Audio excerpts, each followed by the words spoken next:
আরে বেটা আজকের স্কুল থেকে তাড়াতাড়ি বাড়ি চলে আসবি। আজকের আমাদের বাড়িতে তোর মামা আসবে। মামা আসছে, আজকের আমি স্কুলে যাব না। আরে বেটা তুই স্কুলে চলে যা, তোর মামার আসার আগে তুই চলে আসবি। মামা আসলে আমার এই চেয়ারে বসে দেবো মামাকে। আরে বেটা স্কুলে যাওয়ার সময় দেখে যাবি। আরে মা আমাদের বাড়িতে মামা চলে এসেছে দেখো।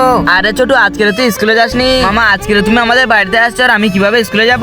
আচ্ছা ঠিক আছে চল তাহলে বাড়িতে। ভাই তুমি চেয়ারে বসে পানি খেয়ে নাও, ও একটু পরে চলে আসবে। আমাকে এখান থেকে তাড়াতাড়ি বাড়ি যেতে হবে। বোন তোমার জন্য মা শাড়ি পাঠিয়েছে, আর শাড়ি দুটো রাখো, আমার জরুরি কাজ আছে, আমি আসছি। আরে ভাইয়া তুমি তো আমাদের বাড়িতে অনেকদিন পরে এসেছো, আমি রান্না করছি, খাওয়া দাওয়া করে তুমি যাবে। বোন আমার জন্য একটু তাড়াতাড়ি রান্না করবে। আরে এতক্ষণে মামা তো আমাদের বাড়িতে চলে এসেছে, আমি তাড়াতাড়ি করে বাড়িতে চলে যাই। ভাই এই নাও পানি খাও। আচ্ছা ঠিক আছে বোন, আমি এখন বাড়িতে চলে যাচ্ছি। ভাই এরকমই কিভাবে যাবে? রান্না হচ্ছে খেয়ে যাবে। বোন আমার কথাটা শোনো, আমার অনেক কাজ আছে। আরে না না আমি কিছু জানি না, রান্না করছি, আজকে খেয়ে যাবে। মামা একটু বসো, রান্না করতে কিছু সময় লাগবে, কিন্তু তার আগে মায়ের জন্য তো সবাই ভিডিওর মধ্যে লাইক করে। আজকে দেখবো এই গরিব অসহায় বাবাটির জন্য এই ভিডিওর মধ্যে লাইক করে চ্যানেলটি সাবস্ক্রাইব করে কয়জনই। আর আপনি যদি গরিব অসহায়কে ঘৃণা করে থাকেন তাহলে এই ভিডিওর মধ্যে লাইক সাবস্ক্রাইব করার কিছু দরকার নেই।